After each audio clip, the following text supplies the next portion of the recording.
Doctor Kafeel को लेकर प्रियंका गांधी जी ने भी मुद्दा जो है बहुत जोर से पकड़ लिया है। और मैं आपको बताऊं कि कांग्रेस पार्टी की नेता उत्तर प्रदेश की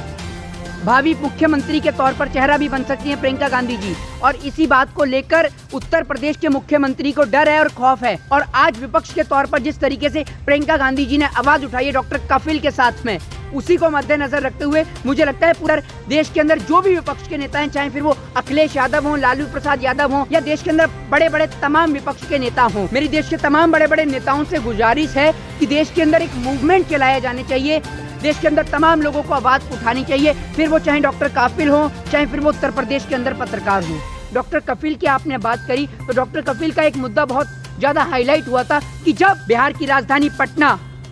और बिहार की तमाम स्टेट्स, चाहे फिर वो दरभंगा हो, बनौली हो, फिर उसके अलावा चाहे आपका बिहार का किशनगंज हो, बिहार की तमाम जगहें, खुद बिहार की राजधानी पटना भी, जहां लगातार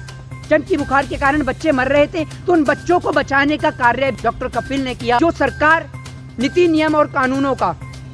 जबरन गलत इस्तेमाल कर रही है, उनका गलत इस्तेमाल कर लोगों के ऊपर NSA, UPA जैसे बड़े बड़े कानून लगाकर उनको जबरन अरेस्ट किया जा रहा है और लोकतंत्र का जो अपमान किया जा रहा है, एक बार फिर इस देश के अंदर हिटलरशाही, तानाशाही का एक बहुत बड़ा मुकाम मोदी सरकार कायम करना चाहती है। उत्तर प्रदेश के अंदर जो हमारे लगातार ब्राह्मण भाई मर रहे हैं, उनको ब्राह्मण होने की सजा मिल रही है क्या मैं भी एक ब्राह्मण परिवार से आता हूं कि अगर आज उत्तर प्रदेश के अंदर अत्याचार हो रहा है तो क्या हमारे ऊपर अत्याचार सिर्फ इस कारण से हो रहा है कि हम ब्राह्मण परिवार से आते हैं, और डॉक्टर कफील के ऊपर जो अत्याचार हो रहा है सिर्फ वो इसलिए हो रहा है कि वो मुस्लिम समुदाय से आते हैं? आखिर इस देश की सरकार भारतीय जनता पार्टी क्या मूवमेंट दर्शाना चाहती है? मैं आपको बताऊं, इस देश के अंदर सुरक्षित सिर्फ वो है जो भारतीय जनता पार्टी की गाइडलाइन पे चलता है, उनकी बातों को मानता है, उनकी धूले चाटता है, उनकी जूतियां चाटता है, चाहे फिर वो इस देश के अंदर पत्रकारिता ही क्यों ना हो। हमारे देश की जनता अगर इस देश के प्रधानमंत्री को कुर्सी पे बिठाना जानती है तो उन्हें उतारना भी जानती है। डॉक्टर कफील के केस में मोहित जी आज क्या हुआ? कुछ सामने निकल के आ रहा है, सुनने में आ रहा है कि कांग्रेस भी ऐलान किया है, प्रियंका गांधी मैदान में कूदेंगी, क्या कहेंगे? देखिए, लगातार उत्तर प्रदेश के अंदर हो रहे लोगों के ऊपर अत्याचार, चाहे वो किसी भी समुदाय के हों, किसी भी जाति के हों, चाहे वो हिंदू हो, मुस्लिम हो, सिख हो या ईसाई हो, फिर चाहे क्यों ना बात की जाए डॉक्टर काफिल की बात की जाए, चाहे फिर वो बात की जाए उत्तर प्रदेश के अंदर पत्रकार की, जिस तरीके से पत्रकार की हत्या हो जाती है उत्तर प्रदेश में, उसको लेकर भी लगातार देश की तमाम विपक्ष के नेता और बड़े बड़े नेता इस बात को लेकर आवाज़ उठा रहे हैं। तो दूसरी ओर डॉक्टर काफिल को लेकर प्रियंका गांधी जी ने भी मुद्दा जो है बहुत जोर से पकड़ लिया है। और मैं आपको बताऊं कि कांग्रेस पार्टी की नेता उत्तर प्रदेश की भावी मुख्यमंत्री के तौर पर चेहरा भी बन सकती हैं प्रियंका गांधी जी। और इसी बात को लेकर उत्तर प्रदेश के मुख्यमंत्री को डर है और खौफ है कि उत्तर प्रदेश के अंदर हो रही खराब शासन व्यवस्था, उत्तर प्रदेश के अंदर लोगों के ऊपर लगातार हो रहे अत्याचार को लेकर विपक्ष के सभी तमाम नेताओं ने अब एक अट्रैक्टिव मूड ले लिया है और सरकार के खिलाफ मोर्चा खोलने के लिए देश के विपक्ष के तमाम नेता तैयार हैं। चाहे फिर वो बात उत्तर प्रदेश के अंदर प्रियंका गांधी की हो, चाहे अखिलेश यादव की हो, चाहे फिर तमाम विपक्ष के बड़े बड़े नेताओं की हो, अब सारे के सारे विपक्ष के नेता अट्रैक्टिव मूड में आ चुके हैं। और आपको विपक्ष की मौजूदगी का एहसास अब कराना होगा सत्ता पक्ष को, क्योंकि जब जब इस देश के अंदर इस देश की जनता परेशान होती है, असहाय होती है, चाहे फिर वो परेशानी हो बेरोजगारी की, चाहे वो परेशानी हो स्वास्थ्य की, देश के अंदर बड़ी बड़ी पार्टियां जो देश के अंदर लोगों के ऊपर अत्याचार करती हैं, उस अत्याचार से बचाने के लिए विपक्ष का और एक मजबूत विपक्ष का होना बहुत ज़रूरी है। और आज विपक्ष के तौर पर जिस तरीके से प्रियंका गांधी जी ने आवाज़ उठाई है डॉक्टर कफील के साथ में, उसी को मद्देनजर रखते हुए मुझे लगता है पूरे देश के अंदर जो भी विपक्ष के नेता हैं, चाहे फिर वो अखिलेश यादव हों, लालू प्रसाद यादव हों, तेजस्वी यादव हों, तेज प्रताप यादव हों, या देश के अंदर बड़े बड़े तमाम विपक्ष के नेता हों, मेरी देश के तमाम बड़े बड़े नेताओं से गुजारिश है कि देश के अंदर एक मूवमेंट चलाया जाने चाहिए, क्योंकि जो सरकार नीति नियम और कानूनों का जबरन गलत इस्तेमाल कर रही है, उनका गलत इस्तेमाल कर लोगों के ऊपर NSA, UPA जैसे बड़े बड़े कानून लगाकर उनको जबरन अरेस्ट किया जा रहा है और लोकतंत्र का जो अपमान किया जा रहा है, एक बार फिर इस देश के अंदर हिटलरशाही, तानाशाही का एक बहुत बड़ा मुकाम मोदी सरकार कायम करना चाहती है। जिस बात को मद्देनजर रखते हुए देश के अंदर तमाम लोगों को आवाज़ उठानी चाहिए, फिर वो चाहे डॉक्टर काफिल हो, चाहे फिर वो उत्तर प्रदेश के अंदर पत्रकार हों।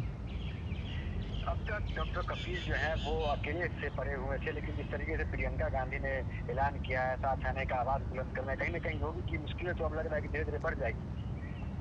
देखिए, उत्तर प्रदेश के माननीय मुख्यमंत्री योगी आदित्यनाथ की मुश्किलें उसी दिन बढ़ जाती हैं जिस दिन विकास दुबे फरार होता है, क्योंकि उत्तर प्रदेश के मुख्यमंत्री को और उत्तर प्रदेश के तमाम बड़े बड़े नेताओं को डर रहता है कि अगर विकास दुबे पकड़ा गया तो सरकार के कई बड़े नेताओं का राज खुल जाएगा और उनकी पोल पट्टी खुल जाएगी, जिस कारण से उत्तर प्रदेश के अंदर विकास दुबे का एनकाउंटर किया जाता है। उसके साथ में ही एक 16 साल के नाबालिग बच्चे का भी एनकाउंटर उत्तर प्रदेश की शासन व्यवस्था में किया जाता है। लेकिन दूसरी ओर एक बड़ा सवाल खड़ा होता है इस बात को लेकर कि उत्तर प्रदेश के अंदर जब जंगल राज कायम होता है, उत्तर प्रदेश के अंदर एक पत्रकार, उसकी बहन जब एफआईआर लिखवाने जाती है, उसके साथ बदसलूकी की एफआईआर लिखवाने जाती है, तो क्यों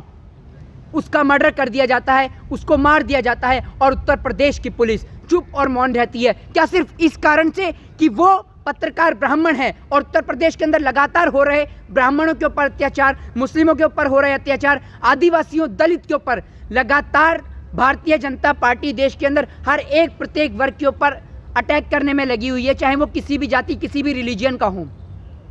इसका सबसे बड़ा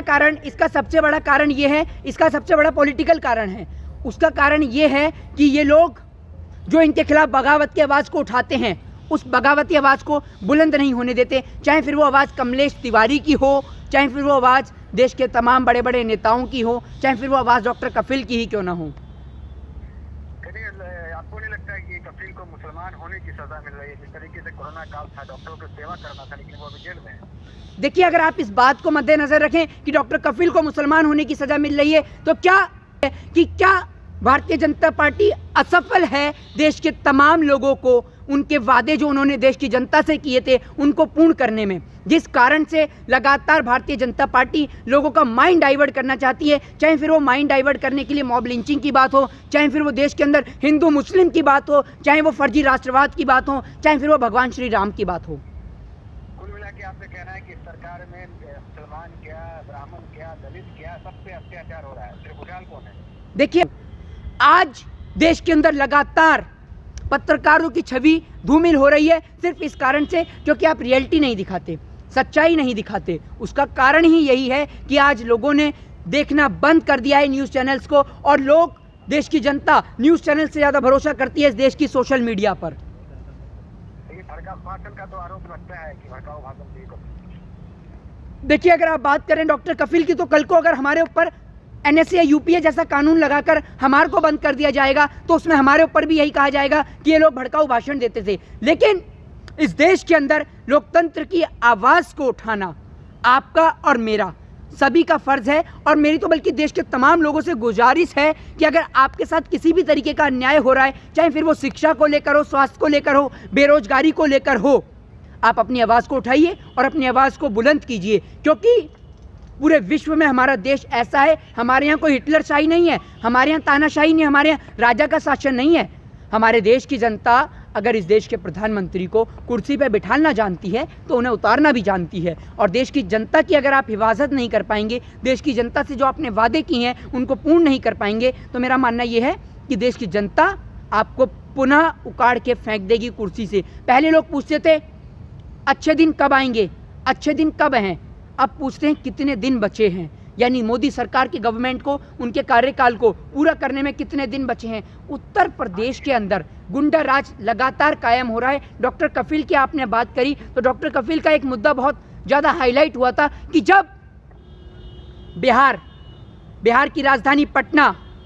और बिहार की तमाम स्टेट्स, चाहे फिर वो आपका मोतिहारी हो, दरभंगा हो, बनौली हो, फिर उसके अलावा चाहे आपका बिहार का किशनगंज हो, बिहार की तमाम जगहें, खुद बिहार की राजधानी पटना भी, जहां लगातार चमकी बुखार के कारण बच्चे मर रहे थे, तो उन बच्चों को बचाने का कार्य भी डॉक्टर कफिल ने किया और एक डॉक्टर होने के नाते अपना फर्ज निभाया और देश के साथ इस मुहिम में आगे बढ़े। आगे क्या लग रहा है, कांग्रेस जिस तरीके से मैदान में मुद्दे को लेकर, क्या आगे तारीख मिलेगी या कुछ सुनवाई होगी? देखिए, तारीख पर तारीख करने वाले इनके सांसद लगातार भारतीय जनता पार्टी में ही हैं। सनी देओल भी इनकी पार्टी के ही सांसद हैं, जो लगातार आपने देखा फिल्मों में तारीख पर तारीख करते थे, पर आज जब रियल फैक्ट में तारीख की बात आई तो चुप और मौन है। और गुमशुदा, आपको बताऊं, क्वारंटीन का जो बेहतर पालन कर रहे हैं, पहले नंबर पे आप हैं अन्ना हजारे। दिल्ली के रामलीला मैदान से लोकपाल की मांग करने वाले अन्ना हजारे दिल्ली के रामलीला मैदान से ही परमानेंट क्वारंटीन हो चुके हैं। अब उनको इंतज़ार है कांग्रेस की सरकार आने का, क्योंकि कांग्रेस की सरकार जब आएगी देश के अंदर तो वो दोबारा से मांग उठाएंगे महंगाई की, लोकपाल बिल की। आज आपको बता दूं कि अन्ना हजारे भी जिंदा है और वो किरण बेदी भी जिंदा है। मर तो बेचारा वो लोकपाल गया जिसकी ये लोग मांग किया करते थे।